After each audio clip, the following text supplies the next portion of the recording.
Hello बच्चों, आज मैं आपके लिए लेकर के आया हूँ हमारे पाठ्य पुस्तक मल्हार से कविता नंबर 3 पहली बूंद। इस पाठ से संबंधित कुछ शब्दार्थ, पर्यायवाची शब्द, विलोम शब्द एवं हम प्रश्नों के उत्तर देखेंगे। आइए शुरुआत करते हैं। सबसे पहले इस पाठ में आए हुए कुछ शब्दार्थ। पावस अर्थात वर्षा ऋतु, अंकुर अर्थात बीज का फूटना, नव अर्थात नया, अंगड़ाई अर्थात शरीर का तानना, रोमावली सी अर्थात रोमों की पंक्ति। रोम अर्थात हमारे शरीर में जो हाथ में जो बाल होते हैं छोटे छोटे, उसे हम रोम कहते हैं। दूब यह एक प्रकार की हरी घास होती है। पुलकी अर्थात प्रसन्न होना अथवा रोमांचित हो जाना। स्वर्णिम अर्थात सुनहरे अर्थात स्वर्ण जैसे रंग की। नगाड़े एक प्रकार का यह वाद्य यंत्र है। तरुणाई अर्थात यौवनता अथवा जवानी। करुणा विगलित का अर्थ होता है करुण से अर्थात दुखों से दुखी होकर। चीर प्यास अर्थात बहुत दिनों से प्यासी। सस्य श्यामला अर्थात हरी भरी। अब हम बात करते हैं कुछ पर्यायवाची शब्द। धरा जिसका अर्थ होता है धरती, पृथ्वी, भूमि, वसुंधरा और अवनी। नव अर्थात नया, नवीन, ताजा, आधुनिक, नव्य। अधर अर्थात होठ, ओष्ठ, मुदल, बिंब, रसना द्वार। पर अर्थात पंख, पक्ष, पट, विंग, पराग। नयन अर्थात नेत्र और आंख। अंबर अर्थात आकाश, गगन, नभ, व्योम, आसमान और अनंत। जलधर अर्थात बादल, मेघ, घन, पयोद और धूम्र। अब हम बात करते हैं विलोम शब्द की। प्रथम का विलोम अंतिम, पहली विलोम आखिरी, जीवन का विलोम मृत्यु, सूखे विलोम गीले अथवा नम, अमृत अर्थात विष, हरी विलोम सूखी अथवा मुरझाई, मुस्काई अर्थात रोई, आसमान अर्थात धरती अर्थात विलोम शब्द की बात कर रहा हूं मैं। सागर विलोम शब्द रेगिस्तान। काली विलोम शब्द गोरी अथवा उजली। करुणा विलोम शब्द कठोरता। बूढ़ी विलोम शब्द युवा अथवा तरुण। चीर अर्थात इसका विलोम शब्द होता है क्षणिक। चीर का होता है लंबे समय से, चीर काल से, दीर्घ काल से चला आ रहा उसे चीर कहते हैं। और इसका विलोम शब्द बनता है क्षणिक अर्थात कम समय के लिए। अब हम बात करते हैं कुछ प्रश्न जो कि हमारी इस कविता से संबंधित हैं।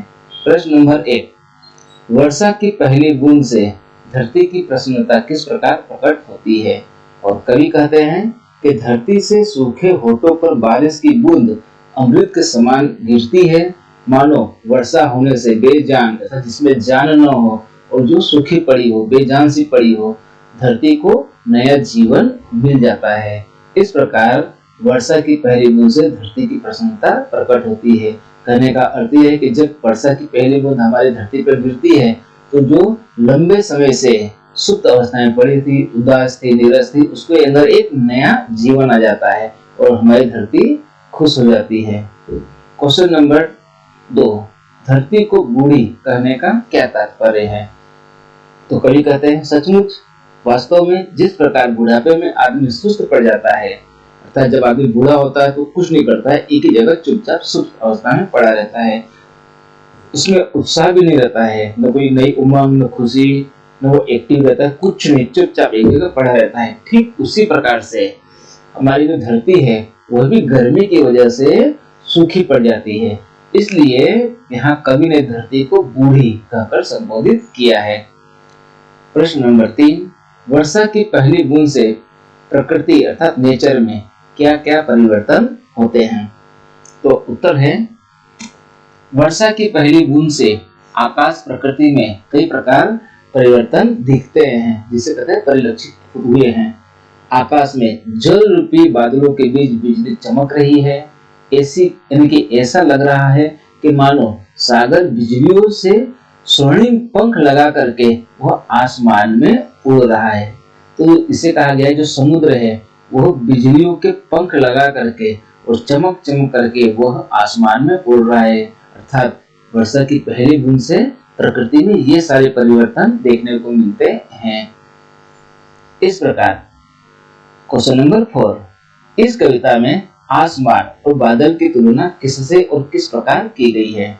तो कवि कहते हैं कि आसमान में नीली आंखों के समान है। जो आसमान वो हमारी जिस तरह आंखें नीले रंग की होती है, उस प्रकार से नीले बादल अथवा नीले आसमान दिखाई दे रहे हैं। और जो बादल है वो आंखों की काली पुतली के समान दिख रहे हैं।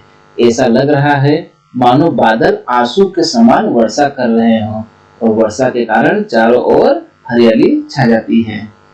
क्वेश्चन नंबर 5, धरती सर्दी, गर्मी एवं वर्षा सभी ऋतुएं प्रसन्नता से सहती है। इससे हमें क्या सीख मिलती है अर्थात क्या शिक्षा मिलती है? तो कवि कहते हैं कि धरती ये हमेशा चाहे सर्दी हो, चाहे गर्मी, चाहे बरसात हो, वो सभी ऋतुओं को एक समान सहन करती है, बर्दाश्त करती है। इससे हमें यह सीख मिलती है कि हमें भी सुख हो चाहे दुख हो समान भाव से सहन करना चाहिए।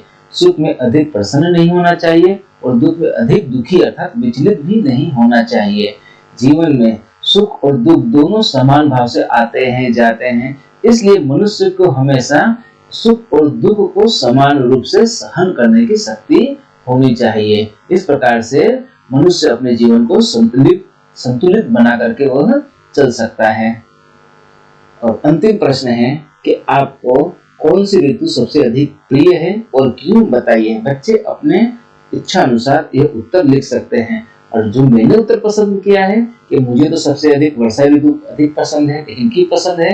क्योंकि वर्षा ऋतु में मौसम सुहावना हो जाता है, न ज्यादा ठंडी होती है न ज्यादा गर्मी होती है, हल्की हल्की हवा चलती है जो हमारे मन को बहुत ही खुश कर देता है। और प्रकृति की जो सुंदरता है वह चरम हो जाती है अर्थात सबसे अधिक सुंदर प्रकृति देखने को मिलती है। चाहे पेड़ हो, चाहे पौधे हो, चाहे उनमें रंग बिरंगे पत्ते खिलाते हैं, रंग बिरंगे फूल खिलाते हैं, चारों तरफ हरियाली देखने को मिलती है। और ये तो उत्सव का मौसम है वसंत ऋतु, जैसे कि होली है, होली का त्योहार, रंगों का त्योहार, और जो कि मुझे बहुत ही प्रिय है। ऐसे त्योहार इसी मौसम में आते हैं जो हमारे जीवन में भी एक अनेक प्रकार के रंग भर देते हैं। और अंत में है स्वास्थ्य के लिए भी वसंत ऋतु बहुत ही अच्छा होता है। क्यों?